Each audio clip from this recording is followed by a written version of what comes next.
I'm back in the open stope. Over in there is where I started. That's where the dangerous wall was. And I've put some stoles up and dug back in there a couple of feet, but it's kind of pinched out. It wasn't really very good the last batch I ran out of there. So I've come over here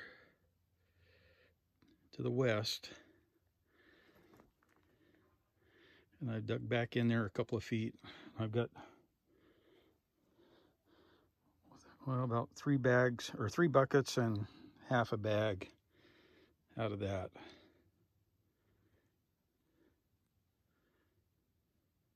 And I have got just a little bit of fine gold out of there.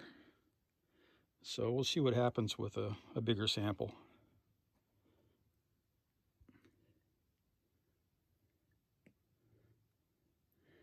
That's about right in there is the little stringer that's got the visible gold in it, but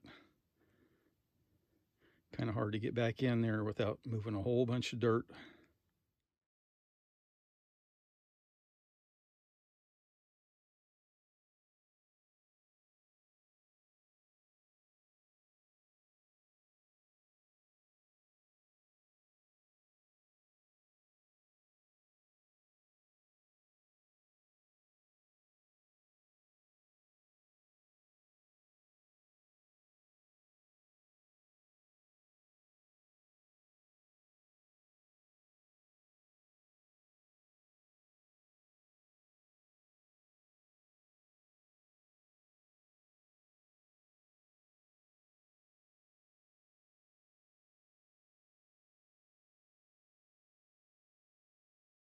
This is the stringer pit that I've been digging on, and I've dug that bench down about 18 inches and got 3 or 4 buckets of quartz out of there. So maybe next time what I need to do is just take the whole thing and mill the whole thing instead of trying to separate that quartz.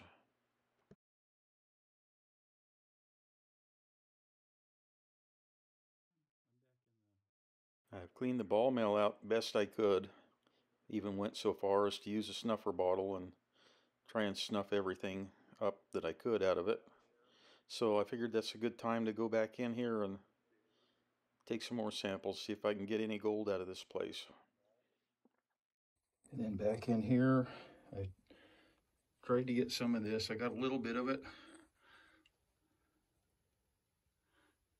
This looks really good.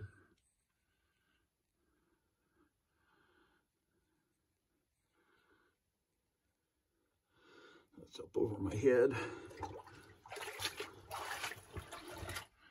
And then going the other way.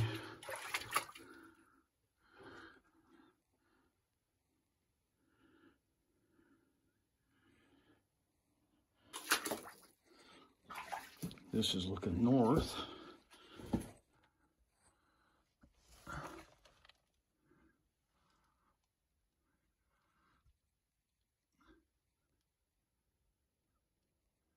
It's too dangerous for me to go up in there to see what they've done, but they must have stoped up in there. There's a timber up in there. Let's see if I can.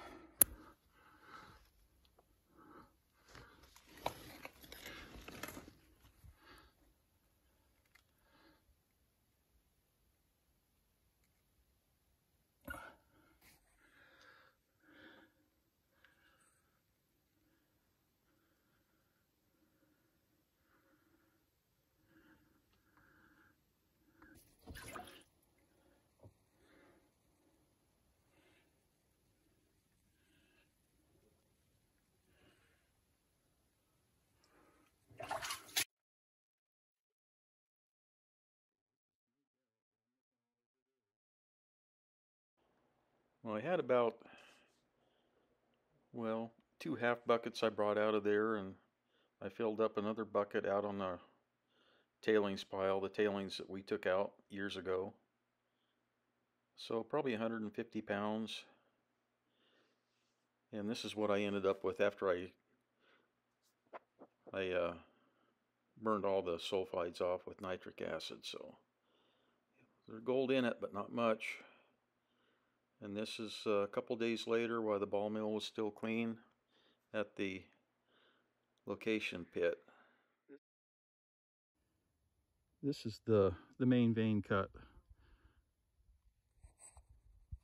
According to the mineral survey, this cut was 28 feet long, 8 feet wide, and 5 feet deep.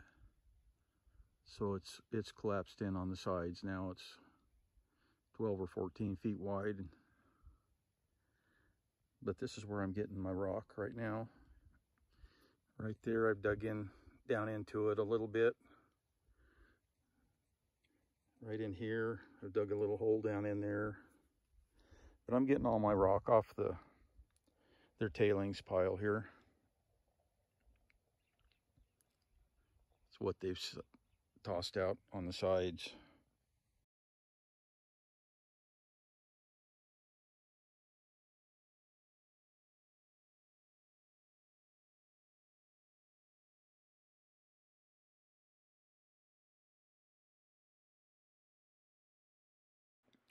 This is from about 200 pounds from that main vein cut. And that gold is so fine, I'm sure that a lot of it's washing right out of the sluice box. It was washing out of my spiral when I was cleaning it up.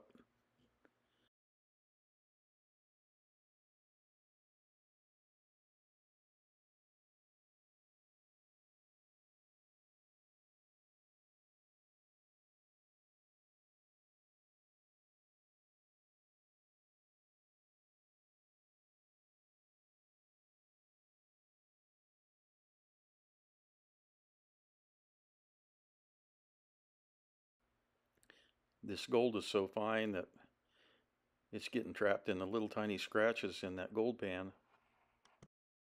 So there is some pretty good gold in that cut somewhere. I'm just not sure where it came from. But the sides are collapsed in so bad and so deep, and it's so root bound, I can't even consider digging that out by hand. And there's another cut down the hill just like it that I really haven't explored yet. But I'm kind of running out of things to show you guys, anything interesting anyway, so if something does come up, I'll get another video out. So thanks for watching.